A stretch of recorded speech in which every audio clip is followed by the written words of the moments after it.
it was very profound. I don't know if you've seen Katy Perry talk about it, but she's basically a guru now. Celebrate female astronauts. And because they were united. Because a lot of men astronauts, they have to go to school. Right. They have to learn how to be a pilot first. Then they have to join the Air Force or the Navy. And then they get appointed by NASA. That's right. And then they go to space. Got it? 1, 2, 3, taking up space! This just in, Katy Perry went to space and somehow landed in a PR black hole. What was supposed to be a history-making, all-female flight into the stratosphere turned into a gravity-defying embarrassment. Thanks in large part to Joe Rogan, who just torched her cosmic escapade with the fire of 1,000 SpaceX boosters.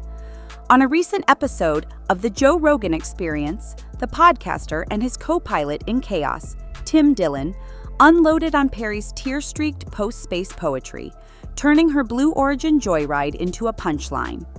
Now, instead of orbiting in glory, Perry is floating in a cloud of ridicule. And it's not zero gravity that's making her dizzy. 1. Houston, we have a diva. Katy Perry's cosmic catastrophe. Katy! Woo! Let's be clear, this was never going to be just a flight. It was a spectacle, a 6-figure ticket to the edge of space dressed up in empowerment hashtags and designer spacesuits. On April 14, 2025, Katy Perry joined 5 other women on Blue Origin's highly publicized all-female mission, a suborbital hop that lasted a grand total of 11 minutes. 11 minutes? That's shorter than a bathroom break during a Taylor Swift concert. But Perry emerged like she'd just survived Interstellar, kissing the ground, singing "What a Wonderful World," and clutching a daisy like it was a relic from a galactic pilgrimage. Social media had questions. Was this inspiring or just insane? Was this a tribute to female achievement or a high-priced PR circus that burned more jet fuel than it did gender barriers? The daisy was allegedly a nod to her daughter, a heartfelt symbol, sure, but viewers couldn't help but notice the flower's thawed, wilted state, freshly snipped from life and left to float for a few weightless seconds. Symbolism? Ironic foreshadowing? You decide. 2. Joe Rogan's orbital strike, mockery from the moon and back. Well, for now, let's not minimize the sacrifice they made for a great huge. nation. It was for the a big world, deal. In fact. For the world. They're profoundly different. They're profoundly different. With the grace of a wrecking ball and the precision of a conspiracy-loving marksman, Rogan took to his podcast to obliterate Perry's interstellar self-seriousness. Joined by Tim Dillon, who never met a controversy he didn't chug like a vodka soda, Rogan called Perry a guru.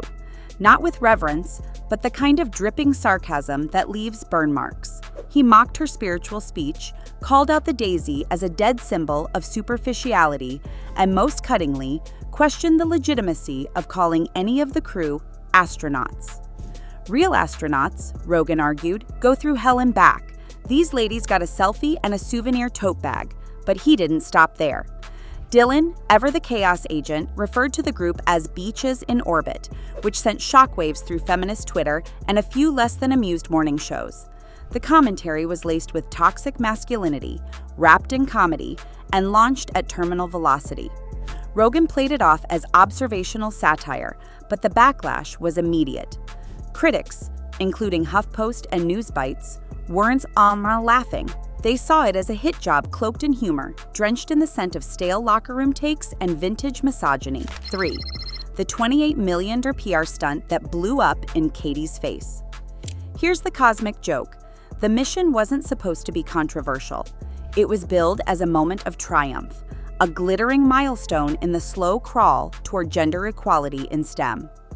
But when the ticket price ranges from $150,000 to $28 million and each seat leaves behind a trail of 83 tons of carbon, it's hard to keep the feminist halo intact. Instead of girl power, critics saw girl boss cosplay, and Katy Perry, bless her bedazzled helmet, became the unwitting poster child for performative empowerment, a celebrity clinging to relevance by floating briefly out of Earth's grip. The optics didn't help. There she was, warbling Louis Armstrong while drifting weightless for approximately the length of a TikTok montage. Celebs like Olivia Wilde and Keisha joined the drag parade, sharing memes and thinly veiled jabs. But the cruelest blow came from a burger chain. Wendy's viral post, "Can we send her back?" racked up more likes than the launch video itself. When the roast comes from fast food Twitter, you know the mission has crash-landed into public mockery. And Rogan? He didn't start the fire, but he definitely poured gas on it and lit a cigar for Daisies in Space, Ego in Flames, a feminist milestone, or a midlife crisis. Let's talk about the daisy, the flower that launched 1,000 memes. Katy Perry, ever the theatrical soul, brought a single white daisy aboard the Blue Origin shuttle as a symbolic tribute to her daughter, Daisy Dove. Poetic? Maybe. Pretentious? Definitely. It floated for a few seconds, wilted and weightless, before being immortalized as a metaphor for Perry's entire career trajectory. Once radiant, now oddly out of place in the vacuum of space. This was supposed to be a legacy moment. Womanhood, motherhood, celebrity, and science intertwined like some sort of empowerment infinity loop.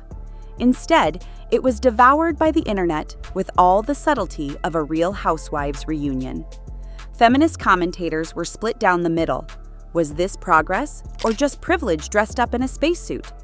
While Gayle King passionately defended the mission's intent, calling it a luminous chapter for women everywhere, others pointed to Perry's sky-high price tag and ground-level self-awareness as proof that this was less moment in history and more midlife crisis with rockets.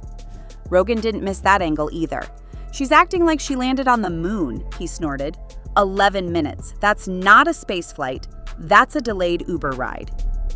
The audience laughed, but beneath the joke was a pointed criticism.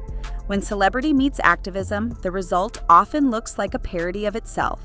And Katy, floating in a glittering jumpsuit with a trembling flower, became the punchline. From "what a wonderful world" to "can we send her back?" There's something especially brutal about being mocked by a fast food chain. Enter Wendy's, never one to miss an opportunity for salt, who delivered the most savage line of the week. "Can we send her back?" Just 5 words, but enough to launch the controversy into meme orbit. And while it was just a joke, it captured the public sentiment with surgical precision. Katy's cosmic sincerity didn't land. It crashed, hard. Even those who might have otherwise defended the Blue Origin mission found themselves choking on secondhand embarrassment. Was the singing really necessary? Did she need to kiss the ground like she'd just survived The Martian? Emily Ratajkowski, who usually saves her shade for tabloids, shared a story featuring a screenshot of Perry's space footage captioned, "When you think you're saving the world, but you're just rich and bored." Ouch! Rogan's take, of course, played perfectly into this narrative. He didn't have to build the bonfire. The internet did that for him. All he had to do was show up, throw in a few daisy puns and a punch about real astronauts eating rehydrated peas on the International Space Station while Perry took selfies in suborbital stardom. The absurdity sold itself. 6 male astronauts, misogyny, and the mockery heard around the world. Now, here's where it gets messy. The part where Rogan's roast detours into a deeper, uglier debate. For all the internet's laughter and mockery, a growing chorus pointed out that Rogan's critique wasn't just about frivolous space tourism. It was gendered, sharp, and drenched in patriarchal vinegar. His fixation on real astronauts being male, hardened, and rigorously trained felt less like admiration and more like gatekeeping with a testosterone twist. Add in Tim Dillon's ill-timed "botches in orbit" comment, and suddenly the joke had teeth. Outlets like HuffPost weren't laughing. They called it a misogyny-inflected meltdown, an angry man's rejection of women occupying spaces, literally and figuratively, once reserved for men with buzz cuts and Top Gun vibes. The question quickly became, would Rogan have said the same if Leonardo DiCaprio brought a sunflower into space for his eco-brand?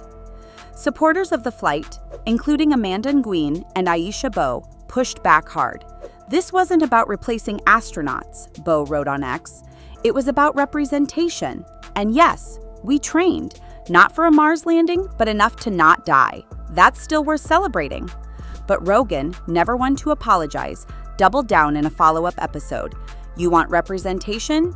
Great, but don't act like you're the new Neil Armstrong because you floated for 2 TikToks.